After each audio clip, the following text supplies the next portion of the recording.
今回は10万キロ近く走った仮走行のバイクヤマハセロー250のエンジンオーバーホールに挑戦します。エンジンオーバーホールはバイクショップへ依頼すると早くて1ヶ月総額20万円以上はするような重整備です。ただセロー250は空冷短気筒でエンジン構造が単純なバイクですからオーバーホールの中では優しい部類です。この動画の流れとしましては、1オーバーホール準備、2オーバーホール前点検、3エンジン分解、4パーツ洗浄、5パーツ整備、6パーツ測定、7エンジン組み付け、8オーバーホール後点検、以上の8ステップで進めていきます。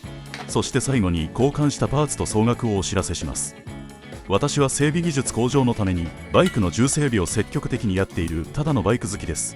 元自動車整備士で2級整備士の資格を所持しています。趣味のバイク整備歴は20年以上でプロ並みとまではいきませんが、それなりにバイクの重整備を経験しています。今回はバイク整備の楽しさや面白さをできるだけ多くの人へ伝えるためにこの動画を作成しました。愛車の重整備を検討している方ややりがいのある趣味を探している方などバイク好きであればきっと新しい世界が見えるのではないでしょうか。それではエンジンオーバーホールスタートです。エンジンオーバーホールをする場合はサービスマニュアルを必ずご用意ください。作業手順やボルトの締め付けトルクなど整備に必要な様々な情報が載っています。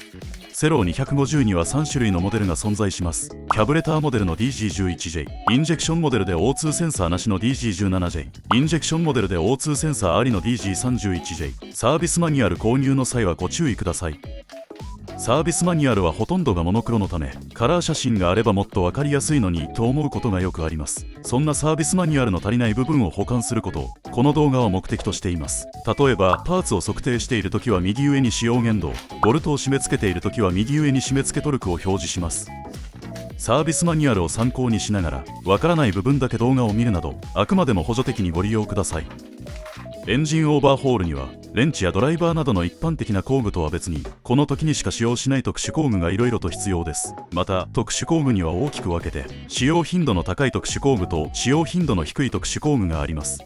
使用頻度の高い特殊工具の例としてはコンプレッションテスター、バルブスプリングコンプレッサー、ベアリングインストーラーなどが該当します。これらはどんなバイクでも使えますしエンジンオーバーホールには必須の特殊工具ですので購入をお勧めします。使用頻度の低い特殊工具の例としてはロッカーアーム用のスライディングハンマー、クランクケースセパレーター、クランクシャフトインストーラーなどが該当します。これらは車種によっては使わないこともありますし汎用性のある特殊工具で足りてしまうこともあります。使用頻度の低い特殊工具は本当に必要なのかよく検討しましょう。セロー250で使用する特殊工具につきましては整備しながらご説明しますが全てサービスマニュアルに記載されていますので詳しくはそちらをご覧ください。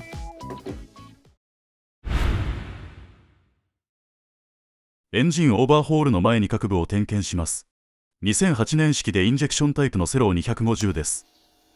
走行距離は 96,340 キロ、一般的には乗り換えを検討する距離ですがオーバーホールすればまだまだ安心して走れるようになるはずです。それでは現在のエンジン音をお聞きください。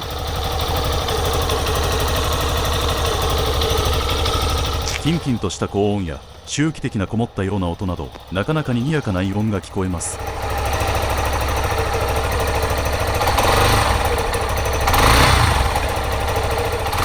エンジンの吹け上がりも少し鈍いです。あまり高額なパーツが損傷していないことを願うばかりです。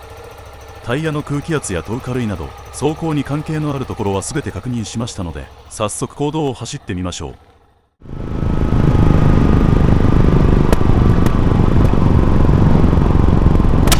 大きめのアフターファイヤーが発生しています。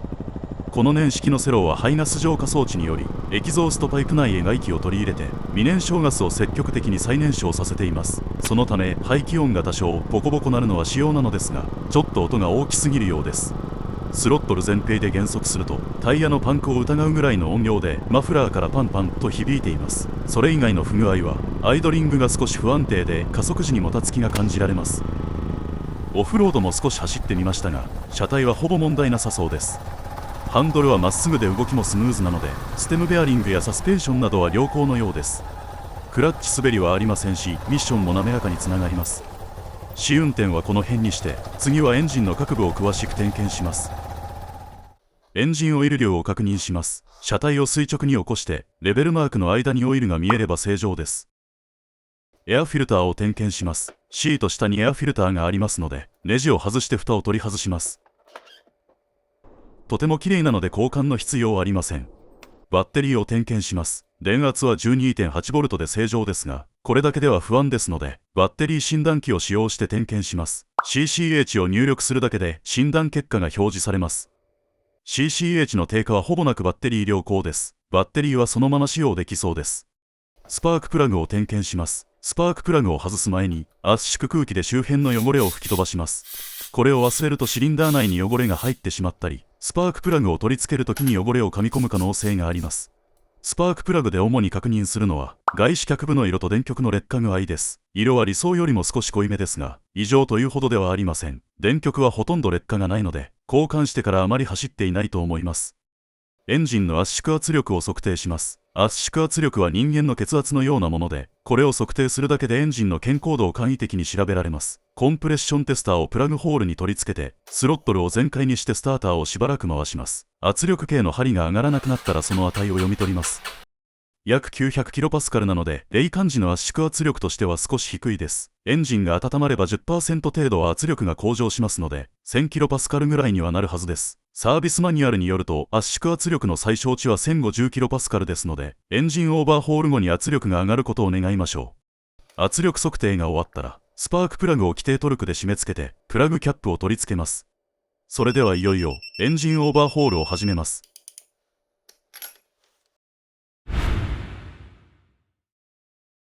シート裏のボルトを2本外してシートを取り外します。このボルトを長ネジにしておくと工具を使用せずにシートを外せます。ボルトを1本ずつ外して両側のリアサイドカバーを取り外します。無理な力でプラスチックの突起を折らないよう、まっすぐ慎重にカバーを取り外してください。古いバイクはゴムやプラスチックが割れやすくなっていますので特に注意が必要です。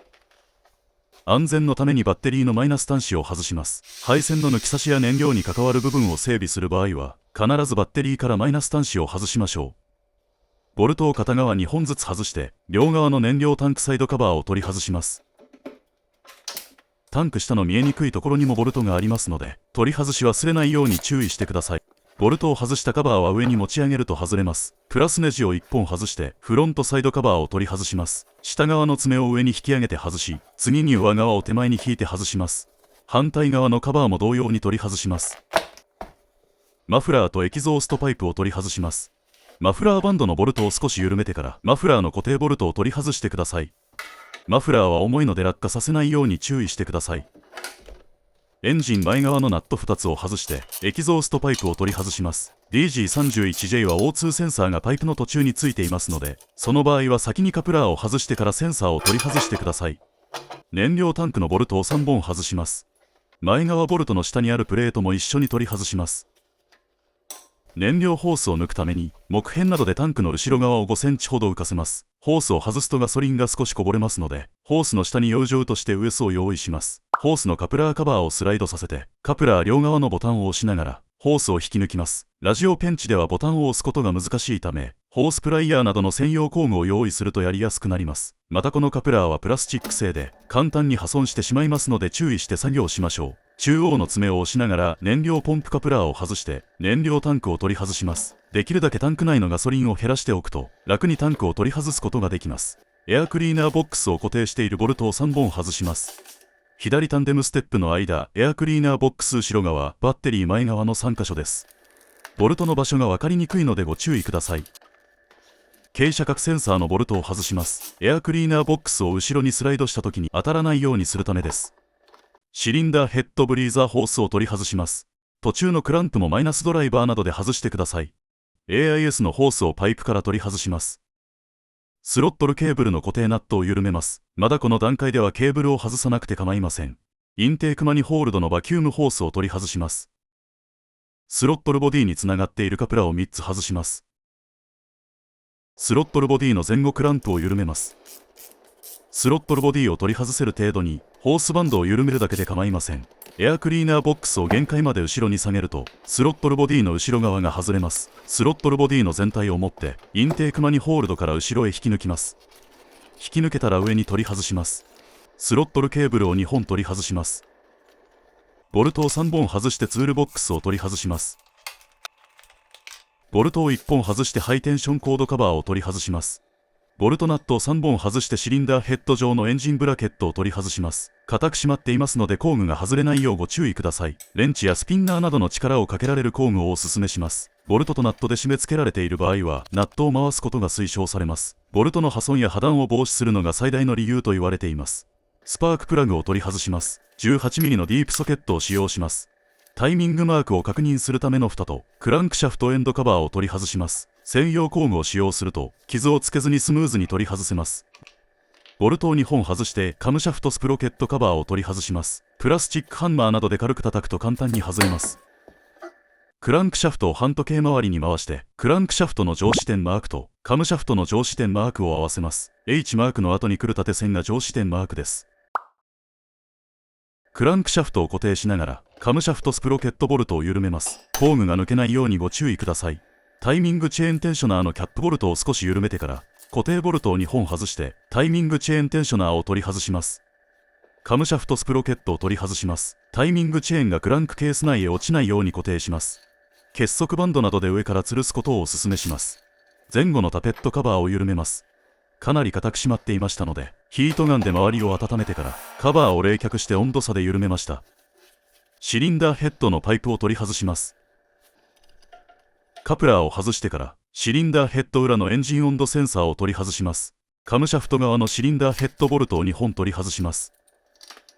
シリンダーヘッドボルト4本を対角線上に少しずつ回して取り外します。かなり固く締まっていますので力をかけられる工具を使用してください。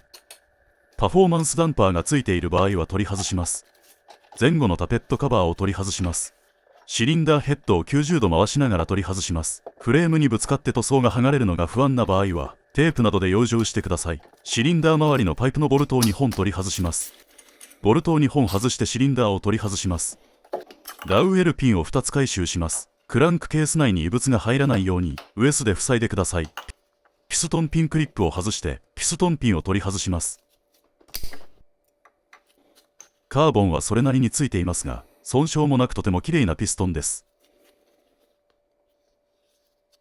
エンジンオイルを抜き取ります。フレーム下部を保護するスキットプレートがついている場合は取り外します。エンジンオイルが少量であればスイートルンですという商品をお勧めします。1個あたり 130ml を吸収できますのでオイル交換量 1.3 リットルのセローであれば10個ほどで足ります。オイルの捨て方は地域ごとに異なりますのでよく確認してください。ドレンボルトを外します。オイルフィラーキャップを外します。オイルが抜けきったらオイルフィラーキャップを戻します。ワッシャーを新品にしてドレンボルトを締め付けます。ボルトを3本外してオイルフィルターを取り外します。クランクケース右側のクラッチカバーを取り外す準備をします。リアブレーキがクラッチカバーにぶつかりますのでブレーキペダルを取り外します。リアブレーキマスターシリンダーのピンとリアブレーキペダルの固定ボルトを外します。どちらも裏側の凝ったピンで回り止めが施されていますのでこれを外してからピンとボルトを外します。リアブレーキペダルにつながっているスプリングを2つ外してからペダルを取り外します。クラッチカバーのボルトをすべて外します。このうち2本のボルトにドーワッシャーが入っていますのでご注意ください。詳しくは組み付け時にご説明します。クラッチカバーを取り外します。ダウエルピンを2つ回収します。クラッチスプリングを固定しているボルト5本を対角線上に少しずつ緩めます。1本ずつ完全に緩めてしまうとクラッチプレートなどを歪ませてしまう可能性がありますのでご注意ください。クラッチのプレートをすべて取り外します。クラッチボスとプライマリードライブギアのロックワッシャータブをタガネやマイナスドライバーなどで起こします。プライマリードライブギアとクラッチハウジングをアルミの端材やニアホルダーなどで固定します。クラッチホルダーでクラッチボスを固定しながらクラッチボスナットを緩めます。クラッチホルダーはフットペダルで固定しています。特殊工具は組み付け時に使用しますから慣れないうちはできる限り手工具での作業をお勧めします。電動工具は不意にパーツを破損させてしまうことがありますのでご注意ください。クラッチボスを取り外します。オイルポンプ周りを取り外します。バランサードリブンギアナットのロックワッシャータブを起こします。バランサーギアの間にアルミの端材をかませて固定します。バランサードリブンギアナットを外します。サークリップを外してオイルポンプドリブンギアを外します。プライマリードライブギアとバランサードライブギアを外します。タイミングシャフトスプロケットとタイミングチェーンを外します。ストレートキーを外します。クランクシャフトのダウエルピンを外して、プランジャーピンとスプリングを外します。オイルストレーナーを外します。かなり綺麗ですので、オイル管理はしっかりできていたようです。オイルポンプのプラスネジは固く締まっていますので、ショックドライバーで緩めます。オイルポンプの固定ボルトを3本外します。このボルトはトルクスの T30 ですのでご注意ください。オイルポンプを取り外します。バランサードリブンギアを取り外します。ストレートキーを外します。クランクケース左側を分解します。ボルト2本を外してドライブスプロケットカバーを取り外します。純正ではボルト3本ですのでご注意ください。ボルト2本を外してシフトペダルを取り外します。ボルト3本外してスターターギアカバーを取り外します。少量のオイルが出てきますので下にトレイなどを用意します。スターターリレーのモーター側の端子を外します。ボルト2本を外してスターターモーターを取り外します。ボルトを外してエアカットオフバルブを取り外します。ホースのクリップも一緒に取り外してください。ボルト2本とカプラーニッツを外してレギュレーターとコイルを取り外します。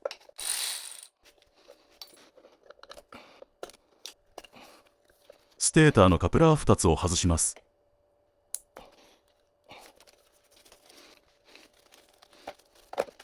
ボルトをすべて外してステーターカバーを取り外します。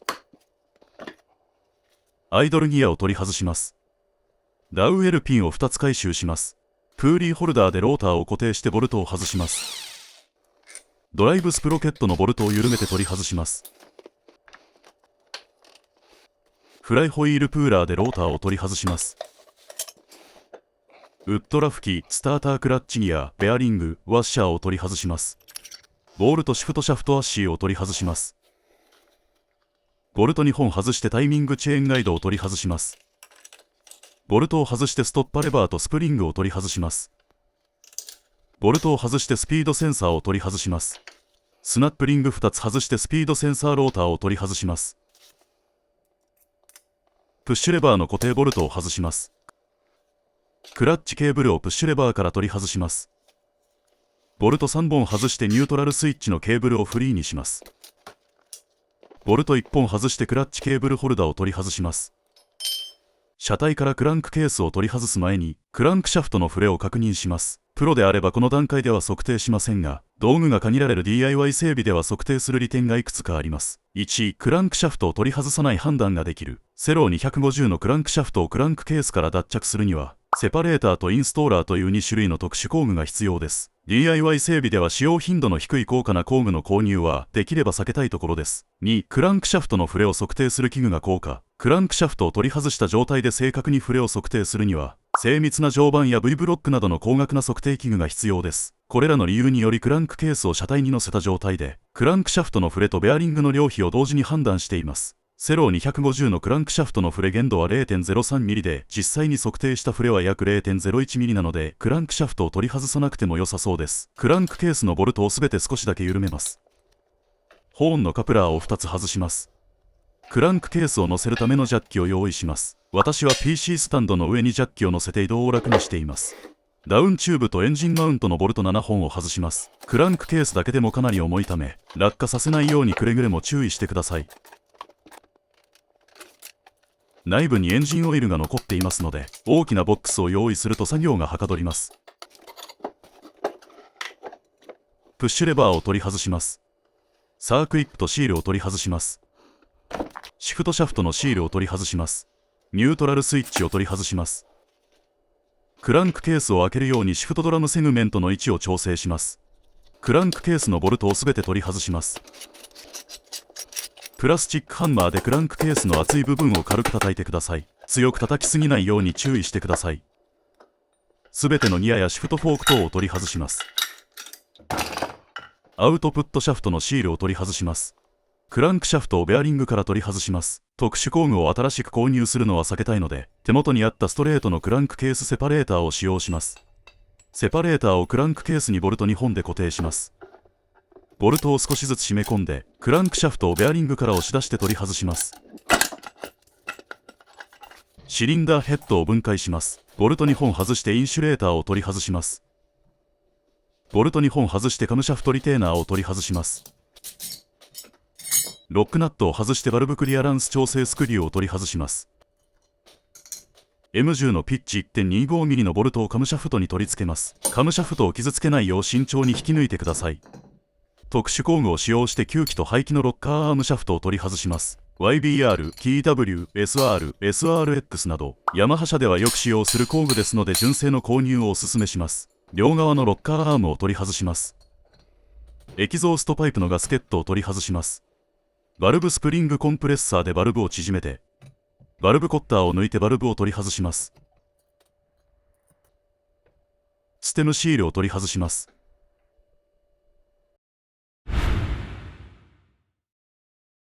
分解したすべてのパーツを洗浄します。シリンダーヘッドやクラッチなど部位ごとにパーツをボックスで分けると組み付け時に迷わず確実に作業を進められます。大量のパーツを洗浄する場合は粉末の部品洗浄剤をおすすめします。缶のパーツクリーナーを使用すると効率が悪いですし、灯油は匂いの問題や廃棄が大変です。動画では粉末の部品洗浄剤 500g を20リットルのお湯に溶かして使用しています。洗浄液は投げ込みヒーターで40から50度ほどに自動で温度調節しています。投げ込みヒーターを使用する際は安全のために漏電保護タックを使用してください。洗浄台はあれば便利ですが、なければ大きめの容器でもパーツ洗浄は行えます。洗浄後は水気を飛ばして錆止め用のオイルを塗布します。エンジンオイルでも構いません。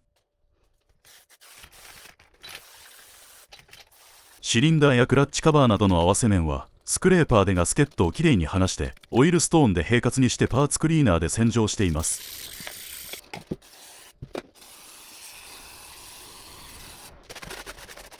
スロットルボディを洗浄します。ボルトを外してインジェクターを取り外します。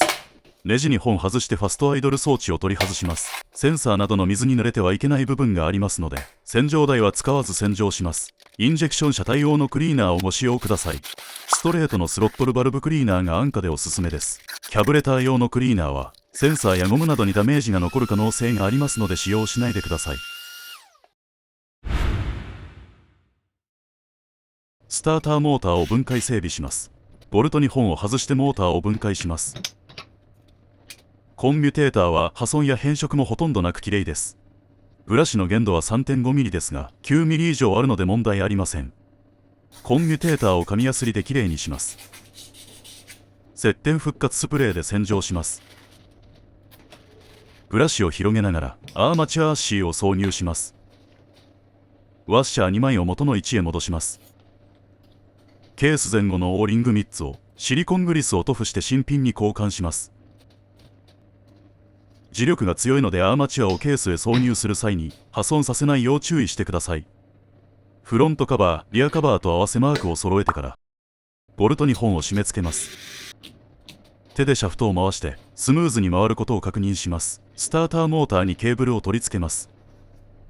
トランスミッションを一通り点検したところ高速ギアが損傷していました。まだしばらく走れるとは思いますが一部の刃に損傷が発生すると他の刃もどんどん損傷し始めます。また剥がれた金属片が他のパーツにダメージを与える可能性もありますのでギアをセットで交換します。下走行のジェベルに150をオーバーホールした時も5速と6速のギアが破損していましたのでオフ車はこの部分が弱点なのかもしれません。セロー250のギアを交換するためにはプレス機でギアを取り外す必要があります。ギアとギアの隙間が 2mm ほどしかなく汎用の工具が入らないためルーターで加工して専用工具を作成します。専用工具を取り付けてプレス機でギアとシャフトを分解します。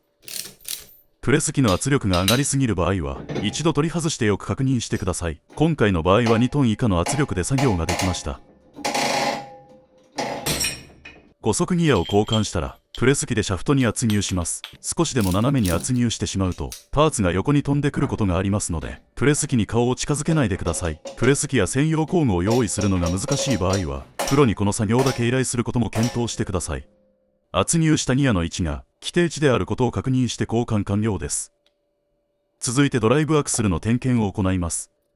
サークリップをすべて外してギアなどをよく確認します。組み付けるときは新品のサークリップを使用してください。再使用すると不具合の原因となります。ギア組み付けにはモリブデンを配合したエンジンオイルを塗布してください。私は LS ベルハンマーを使用しています。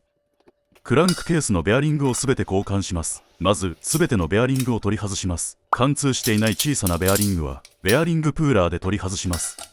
大きなベアリングはクランクケースにダメージを与えないように温めてから取り外します。プロはクランクケースを温めるのにバーナーなどを使用することが多いですが、 DIY 整備ではおすすめできません。急激に熱するためまんべんなく適温まで温めるのが難しいですし、何より火災の危険性があるからです。そのため DIY 整備では安全と確実性を考慮してヒートガンとホットプレートを使用した方法をおすすめします。ホットプレートにアルミホイルを敷いて100度以上になるまで温めます。クランクケースを放射温度計で直接測定すると放射率が安定せず正確な温度が表示されません。そのため養生テープを貼ってマジックで黒に塗った部分を測定しています。100度以上になりましたのでベアリングインストーラーで反対側から打ち抜いて取り外します。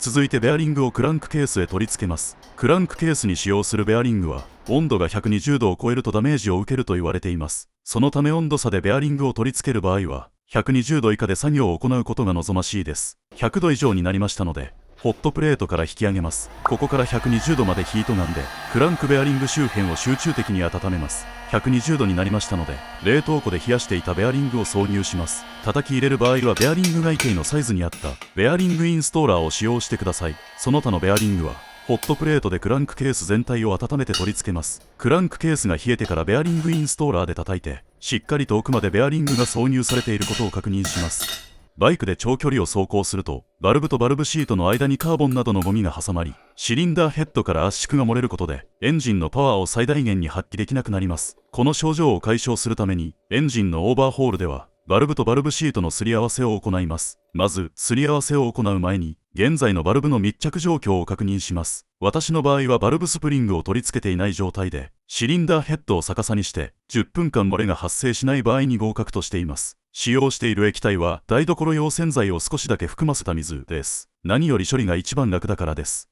冷却水、灯油、ガソリン、エンジンオイルなど様々な液体や圧縮空気などでバルブの密着具合を確認する方法があります。正解はありませんので自分なりのやりやすい方法を見つけてください。10分経過しないうちに水が漏れてきましたので予定通りバルブとバルブシートのすり合わせを行います。この作業を行うことでエンジンの圧縮圧力を上げてエンジンのパワーを新車時に近い状態へ戻すことができます。私のやり方はバルブのすり合わせ面にコンパウンドを塗り電動ドライバーとバルブをホースで接続してバルブを回しながら素早く上下させています。昔ながらのタコ棒を使用しても良いですし時短のためにエアーバルブラッパーを使用しても構いません。最後にバルブの密着状況を確認します。10分間漏れがありませんでしたのでこれで完了です。排気と吸気のバルブに同様の作業を行ってください。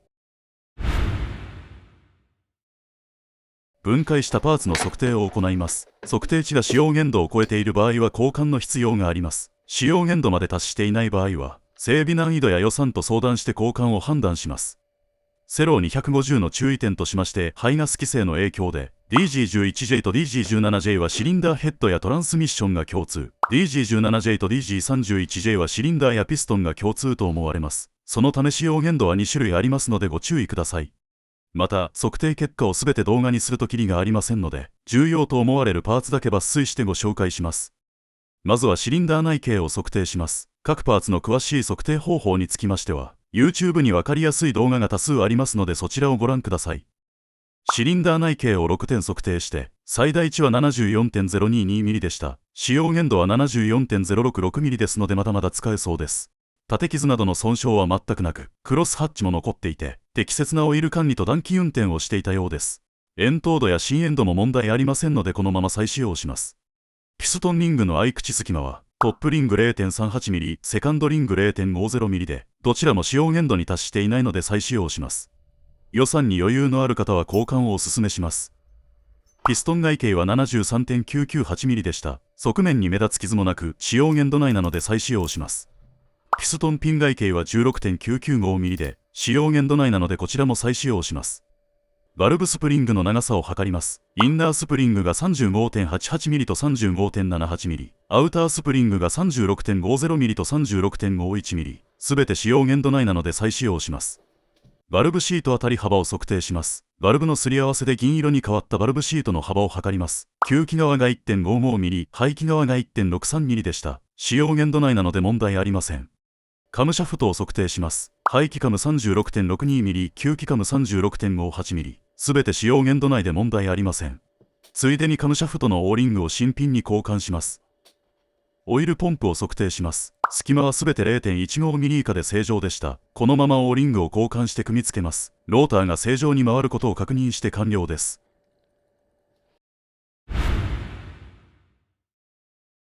シリンダーヘッドを組み付けます。まず、カムシャフトのベアリングを交換します。かなり奥まったところにあるベアリングなので、シリンダーヘッドを破損しないように注意します。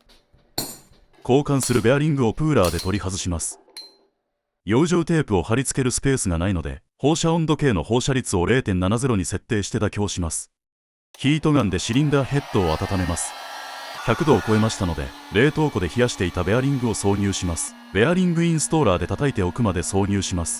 カンカンからキンキンに音が変われば、ベアリングを奥まで挿入できた証拠です。シリンダーヘッドにバルブを取り付けます。すべてのパーツにエンジンオイルを塗布しながら作業をします。バルブスプリングシートを置きます。新品のバルブステムシールを取り付けます。バルブスプリングを2つ置きます。バルブスプリングはピッチの広い方が上ですのでご注意ください。バルブをバルブガイドに挿入します。バルブリテーナーを乗せて、バルブスプリングコンプレッサーでスプリングを縮めます。バルブコッターを2つ入れます。バルブスプリングコンプレッサーを取り外します。シリンダーヘッドを浮かせて、バルブステムを木片などで軽く叩いてコッターの位置を安定させます。吸気側、排気側の両方で同じ作業を行います。排気側のロッカーアームを取り付けます。シリンダーヘッドボルトを挿入してから、排気側のロッカーアームシャフトを打ち込みます。打ち込んでいる間は常にシャフトの切り欠きを水平に保ってください。シャフトの向きが間違っていると、シリンダーヘッドボルトに当たりますのでご注意ください。シャフトを特殊工具に取り付けて叩き入れます。ロッカーアームの位置をこまめに確認しながら慎重に挿入します。シャフトが奥まで入りきったら、ロッカーアームの動作とシリンダーヘッドボルトの抜き差しが正常にできることを確認します。吸気側のロッカーアームも同様に取り付けます。吸気側のロッカーアームシャフトには向きがありませんので、シリンダーヘッドボルトを挿入する必要はありません。最後にカムシャフトを挿入します。M10× ピッチ 1.25mm のボルトをカムシャフトに取り付けて、まっすぐ慎重に組み付けてください。軽く叩いても入らない場合は、一度取り外してよく確認してください。カムシャフトリテーナーをネジロック材を塗布したボルト2本で固定します。バルブクリアランス調整スクリューとロックナットを仮止めします。パッキンを新品に交換したタペットカバーも仮止めします。すべて手締めで構いません。インシュレーターを取り付けます。一部が破損していましたので純正の新品に交換します。パッキンにシリコングリスを塗ってネジロック材を塗布したボルト2本で固定します。クランクケースを組み付けます。最初にクランクシャフトをベアリングに挿入します。ストレートの汎用クランクシャフトインストーラーを使用しました。M10 の 50mm のボルトが別途必要でしたので、この工具をセロー250で使用する際は事前に準備が必要です。クランクケースにシリンダーヘッドボルトを2本取り付けます。輪ゴムでコンロッドの位置を固定します。これでクランクシャフトを挿入する際に、コンロッドがクランクケースに当たるのを防ぐことができます。特殊工具のアタッチメントを取り付けます。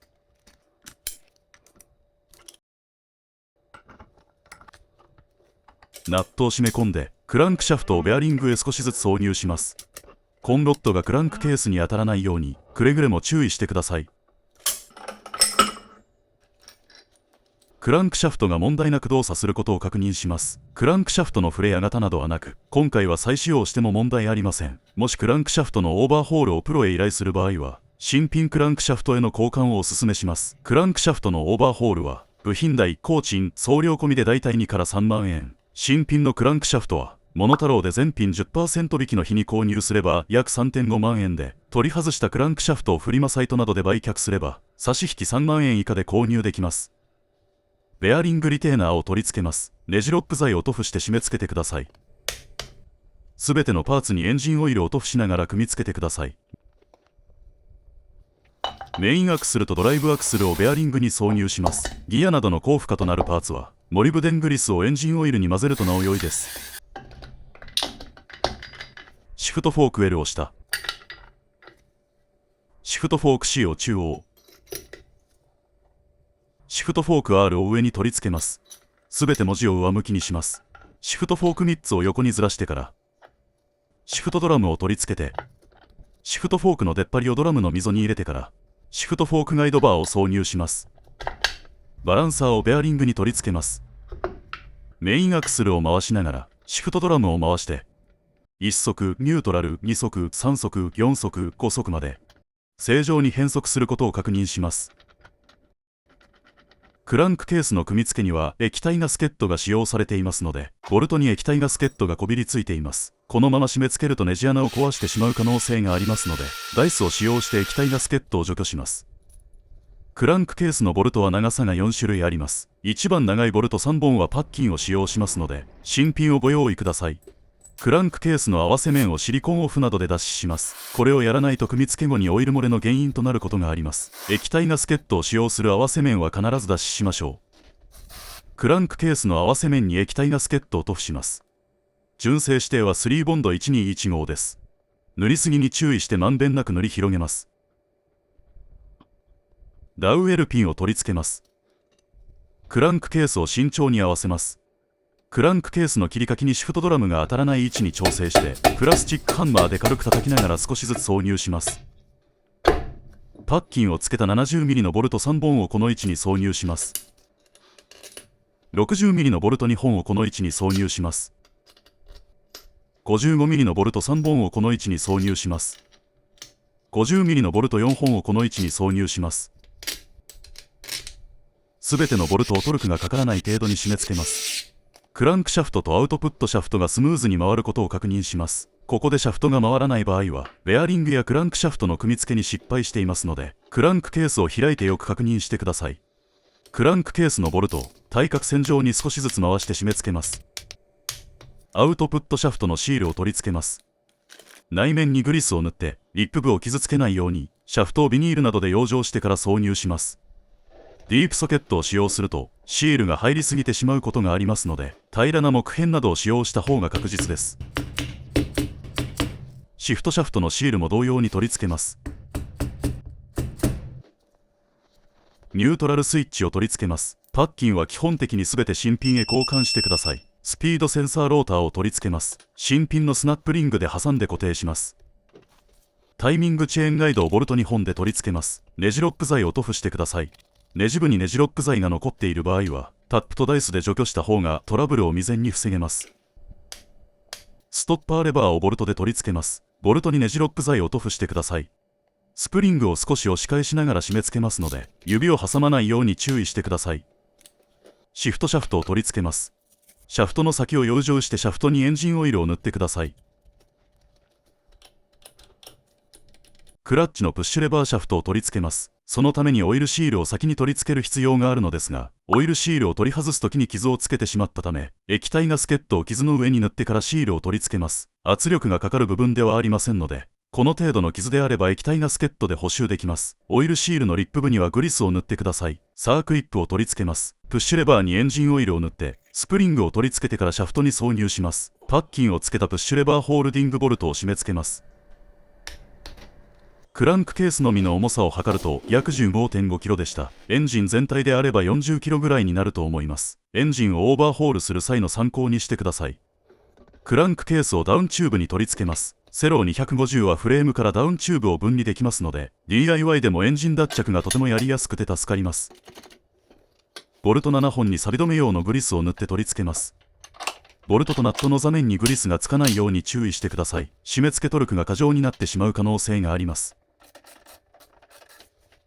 ボルトは車体の左側から入れて、ワッシャーをつけてナットで締め付けます。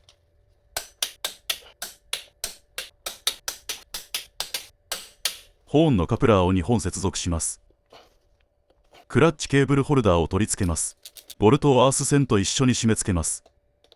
ニュートラルスイッチのケーブルを取り付けます。クランクケースのボルトを2本外して、固定金具をケーブルに通してボルトを締め付けます。シフトシャフト下の固定金具も同様に取り付けます。最後にニュートラルスイッチにケーブルを取り付けてください。クラッチケーブルをプッシュレバーシャフトに取り付けます。スピードセンサーを取り付けます。オーリングにグリスを塗ってボルトで締め付けます。カプラーを接続します。ジェネレーター側のパーツを取り付けていきます。すべてのパーツにエンジンオイルを塗りながら組み付けてください。ワッシャーを取り付けます。ベアリングを取り付けます。ここのベアリングは新品にしています。スタータークラッチギアを取り付けます。半月状のウッドラフキーを取り付けます。ジェネレーターローターを取り付けます。ローターの溝の位置をウッドラフキーに合わせてください。ワッシャーをつけたボルトを取り付けます。フライホイールプーラーでローターを固定しながらボルトを締め付けます。フライホイールプーラーが滑ってしまう場合はよく脱脂してから締め付けしてください。スタータークラッチアイドルギアを取り付けます。ジェネレーターカバーの合わせ面を脱脂します。指定の箇所に液体ガスケットを塗布します。塗りすぎないように注意してください。クランクケース側も脱脂します。ダウエルピンに本を取り付けます。パッキンを取り付けます。ジェネレーターカバーを合わせます。カバーが磁力で引かれますので、カバーの合わせ面を傷つけないように注意してください。ジェネレーターカバーのボルトは長さが3種類あります。45mm のボルト1本をこの位置に挿入します。40mm のボルト3本をこの位置に挿入します。30mm のボルト5本をこの位置に挿入します。すべてのボルトを奥まで入れてから対角線上に少しずつ締め付けます。ジェネレーターのカプラー2つを接続します。ボルトで AIS のエアカットオフバルブを取り付けます。ホースのクリップも元に戻してください。カプラーを3つ接続してからボルト2本でレギュレーターとコイルを取り付けます。動画ではコイルのゴムカバーを取り付けておりませんが、ゴムカバーを忘れないようにしてください。スターターモーターを仮置きします。スターターリレーのモーター側の端子を取り付けます。モーターのケーブルをクリップで固定します。ネジロック剤を塗布してからスターターモーターのボルト2本を締め付けます。スタータークラッチアイドルギアを取り付けます。スターターギアカバーのオーリングを新品にしてネジロック剤を塗布したボルト3本で締め付けます。続いてクランクケースの右側を組み付けます。スペーサーを取り付けます。1センチほどのストレートキーを取り付けます。アブソーバープレートを取り付けます。新品のロックワッシャーを取り付けます。ナットを取り付けます。オイルポンプのパッキンをエンジンオイルで貼り付けます。オイルポンプ右側のゴムパッキンを新品に交換してください。オイルポンプをボルト3本で取り付けます。ネジロック剤を塗布して締め付けます。締め付けトルクが小さいので締めすぎに注意してください。オイルストレーナーを取り付けます。細くなっている方が奥側、リップのついている方が上側です。クランクシャフトのプランジャーピンを取り付けます。スプリングを差し込んで細いダウエルピンで固定します。オイル潤滑の最重要部品のため絶対忘れないように取り付けてください。ストレートキーを取り付けます。クランクシャフトスプロケットを取り付けます。スプロケットには向きがありますのでご注意ください。面取りされているのがクランクケース側です。タイミングチェーンをスプロケットの真ん中の溝に取り付けます。この時に必ず上からチェーンを吊るして固定してください。ここで上から吊るさずに作業を進めるとチェーンが溝からずれて腰下まで分解し直すことがあります。ヤマハ社はチェーンが外れることが何度もありましたのでくれぐれもご注意ください。バランサードライブギアを取り付けます。ドライブギアとドリブンギアのマークを合わせて取り付けてください。オイルポンプドリブンギアを取り付けます。新品のスナップリングで固定してください。アルミの端材でギアを固定しながらバランサードリブンギアナットを締め付けます。ロックワッシャーのタブを折り曲げます。プライマリードライブギアを取り付けます。くぼんでいる方を手前にしてください。クローワッシャーとロックワッシャーを取り付けます。最後にナットを取り付けます。アルミの端材でギアを固定しながらプライマリードライブギアナットを締め付けます。ロックワッシャーのタブを折り曲げます。クラッチハウジングを取り付けます。スラストワッシャーを取り付けます。向きはどちらでも構いません。クラッチボスを取り付けます。ロックワッシャーをクラッチボスの溝にはめながら入れます。ナットを取り付けます。クラッチホルダーでクラッチボスを固定しながらナットを締め付けます。ロックワッシャーのタブを折り曲げます。クラッチダンパースプリングシートを取り付けます。面取りされていない面を手前側にします。クラッチダンパースプリングを取り付けます。こちらも向きがありますので動画でよくご確認ください。フリクションプレートとクラッチプレートを順番に取り付けます。フリクションプレートは2種類ありますのでご注意ください。1KT と書かれた2枚のフリクションプレートは中央に取り付けます。フリクションプレートとクラッチプレートにはしっかりとエンジンオイルを塗布してから組み付けます。クラッチ滑りの原因となりますので、モリブデンを含んだ潤滑剤を絶対に使用しないでください。クラッチプッシュロッドにグリスを塗布して、クラッチボス中央の穴に挿入します。ボールにもグリスを塗布して挿入します。プレッシャープレートにアジャスティングスクリューを組み付けて、クラッチボスに取り付けます。クラッチスプリングをボルト5本で取り付けます。対角線上に少しずつ締め付けてください。アジャスティングスクリューのロックナットを緩めて、分解前のクラッチ位置に調整します。調整が終わったらロックナットを締め付けます。クラッチカバーの合わせ面を脱脂します。ダウエルピン2本を取り付けます。パッキンを取り付けます。クラッチカバーを取り付けます。クラッチカバーのボルトは長さが4種類あります。55mm のボルト1本と 50mm のボルト1本はパッキンを取り付けます。35mm のボルト1本はオイル覗き窓の横に挿入します。50mm のボルト2本は上側のこの位置に挿入します。25mm のボルトは残りのボルト穴へ挿入してください。軽くすべてのボルトを奥まで締め付けてから対角線上に少しずつ締め付けます。リアブレーキペダルを取り付けます。シャフトにグリスを塗布してウェーブワッシャーを取り付けます。ネジロック剤を塗布してからペダルに組み付けます。クレビスピンにグリスを塗布してリアブレーキマスターのジョイントに挿入します。シャフトとクレビスピンに緩み止めのクリップを取り付けます。私はメンテナンス性を重視して凝ったピンをクリップに順次交換しています。クリップを使用する場合は結束バンドで固定するとさらに安全を確保できます。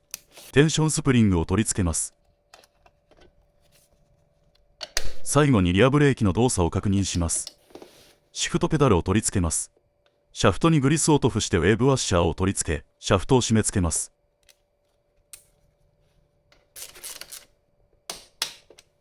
シフトアームとシフトシャフトのマークを合わせて取り付けます。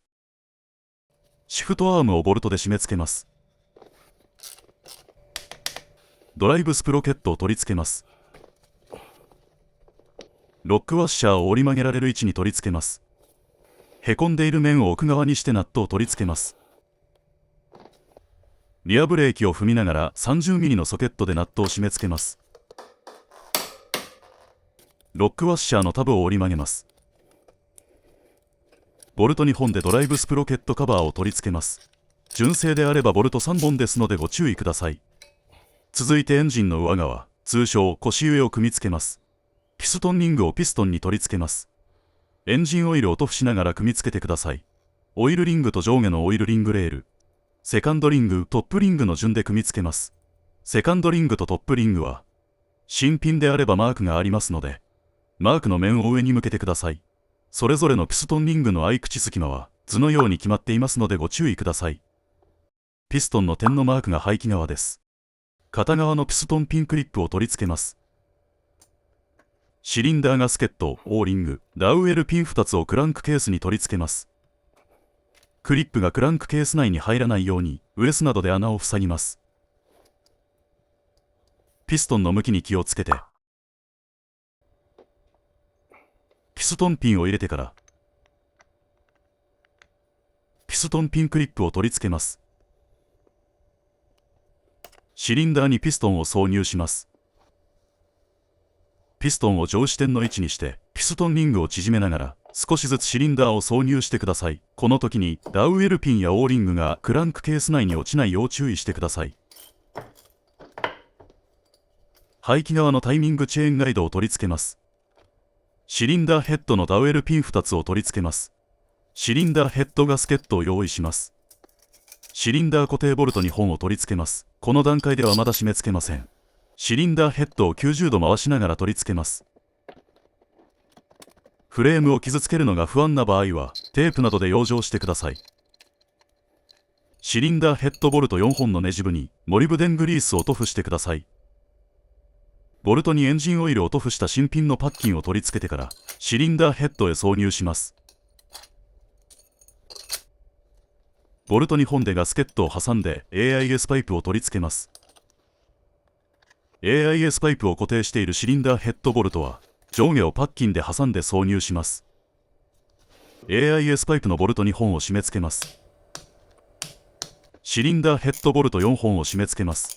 対角線上に3段階に分けて締め付けてください。10ニュートン、15ニュートン、22ニュートンの順で締め付けます。DG31J は3回目が角度締めなのでご注意ください。シリンダーのボルト2本を締め付けます。トルクレンチを使うのが難しいので締めすぎに注意しましょう。シリンダーヘッドボルト2本を締め付けます。こちらもトルクレンチを使うのが難しいので締めすぎに注意しましょう。クランクシャフトを上支点に合わせます。カムチェーンをクランクケースに落とさないよう注意しながらカムシャフトスプロケットを取り付けます。スプロケットの刻印は外側に向けてください。スプロケットの上支点マークを合わせてナットとボルトを仮止めします。カムチェーンテンショナーの中央の穴をマイナスドライバーで時計方向にいっぱいまで回してテンショナーを縮めます。テンショナーにパッキンを取り付けてシリンダーにボルト2本で締め付けます。この時にマイナスドライバーを緩めないでください。パッキンをつけたキャップボルトで締め付けます。クランクシャフトを固定しながらカムシャフトスプロケットボルトを締め付けます。クランクを2から4回転ほど回してカムシャフトスプロケットの上支点マークがずれていないか確認します。エンジン温度センサーを取り付けます。センサーのカプラーを接続します。オイルデリバリパイプを取り付けます。パイプをパッキンで挟んでボルトを取り付けます。クランクケース側も同様にパイプをパッキンで挟んでボルトを締め付けます。シリンダー側のボルトも締め付けます。カムシャフトスプロケットカバーをボルト2本で取り付けます。オーリングを新品にしてエンジンオイルを塗布します。シリンダーヘッドのエンジンブラケットを取り付けます。内側にスロットルケーブルとクラッチケーブルが通りますのでブラケットの向きにご注意ください。ボルトとナット3本を取り付けます。先にフレーム側のボルト2本を締め付けます。最後にシリンダーヘッド側のボルトを締め付けます。エンジンブラケットの間をスロットルケーブルに本通します。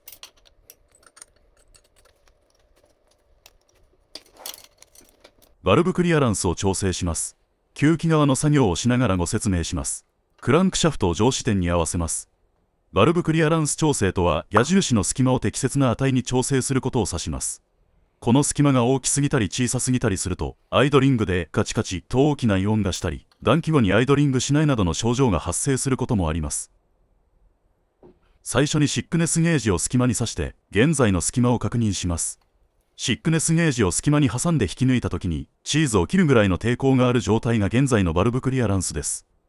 吸気側の標準隙間は 0.05 から 0.10 ミリ、排気側の標準隙間は 0.10 から 0.15 ミリ。隙間が標準値からずれていたらロックナットを緩めてアジャスティングスクリューを隙間が標準値になるまで回します。隙間が標準値になればアジャスティングスクリューを固定しながらロックナットを締めて固定します。クランクシャフトを2回転させてもう一度バルブクリアランスを確認してずれていれば再調整を行います。隙間が標準値であればタペットカバーを締め付けます。排気側も同様にバルブクリアランスを調整してください。続いてスロットルボディを取り付けます。隙間を開けるためにエアクリーナーボックスを後ろに引きます。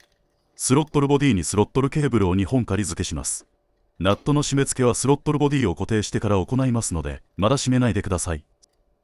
スロットルを動かしてケーブルの取り付け向きが正しいことを確認します。インテークマニホールドとエアクリーナーボックスの取り付け部にガソリンを少量塗ってスロットルボディを入りやすくします。エンジンオイルやグリスなど乾きにくい潤滑剤を塗るとスロットルボディが外れてしまう可能性がありますのでご注意ください。エアクリーナーボックスを後ろに引きながらスロットルボディを取り付けます。インテークマニホールド側を先に取り付けてエアクリーナーボックスを後ろから奥まで押し込んで取り付けます。写真のようにしっかりと奥まで入っていることを確認してください。確認できましたらスロットルボディ前後のボルト2本を締め付けます。締め付けトルクが2ニュートンと非常に小さいため、少し硬くなったら締め付けを止めてください。スロットルボディエカプラを3つ接続します。インテークマニホールドのバキュームホースを取り付けます。スロットルの遊びを3から5ミリになるように調整します。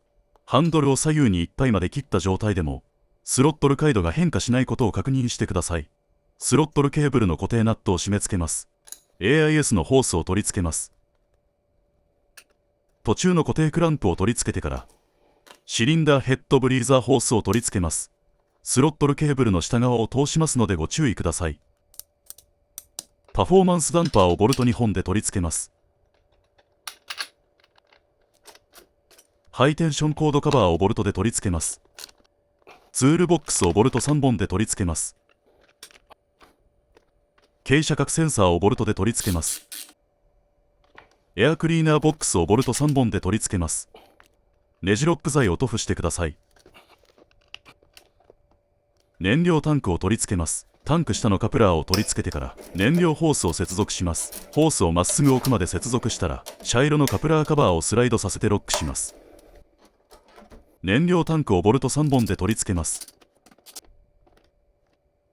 マフラーを取り付けます。マフラーをボルト2本で仮止めします。ネジロック剤を塗布してください。エキゾーストパイプを取り付けます。シリンダーヘッド側に新品のガスケットを取り付けて、スタッドボルトに焼き付き防止のグリスを塗布します。エキゾーストパイプをマフラーとシリンダーヘッドの穴に通して、シリンダーヘッドのスタッドボルトのナット2つを締め付けます。エキゾーストパイプとマフラーのジョイントボルトを締め付けます。マフラーのボルト2本を締め付けます。エンジンが組み上がりましたので、エンジンオイルを入れます。エンジンオーバーホール時の注入量は 1.4 リットルです。覗き窓からオイル量を確認しながら入れます。適量になったらオイルフィラーキャップを締め付けます。セルを回してオイルフィルターの穴からオイルが出てくることを確認します。デイトナのオイルフィルターセットを使用します。オーリング3つにエンジンオイルを塗って、オイルフィルターと一緒にボルト3本で締め付けます。圧縮圧力を測定します。圧力は0感時で約 980kPa でした。オーバーホール前と比べて約 80kPa 改善しています。暖気運転すると 10% 程度は圧力が向上しますので、1100kPa ぐらいにはなると思います。DG17J の最小値は 1050kPa ですので、圧縮圧力は合格と言ってよいでしょう。圧縮圧力を測定し終わったら、スパークプラグを締め付けてプラグキャップを取り付けます。両側のフロントサイドカバーをボルト2本で取り付けます。両側の燃料タンクサイドカバーをボルト4本で取り付けます。両側のリアサイドカバーをボルト2本で取り付けます。シートをボルト2本で取り付けます。これでエンジンオーバーホールが完了です。早速、アイドリングのエンジン音を確認します。オーバーホール前とオーバーホール後のエンジン音を順にお聞かせしますので、ぜひ音の違いを聞き比べてください。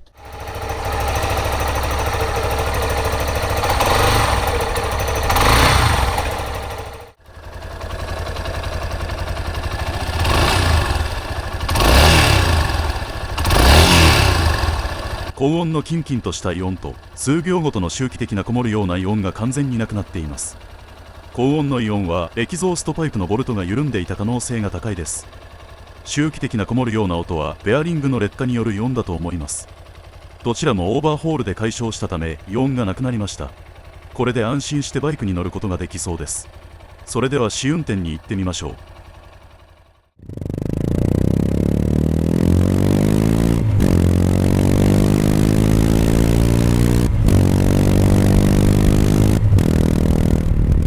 アフターファイヤーは完全になくなりました。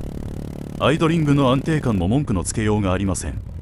オーバーホール前の試運転では 250cc ならこんなものかと思う程度の加速感でしたが、整備後は低速からトルクをもりもり感じられて、奈良試運転が終わった C 車のように高回転まで綺麗に回ります。オーバーホールを終えて試運転をしているこの瞬間が最も達成感を感じられますね。これでまたバイクを手放すのが惜しくなってきました。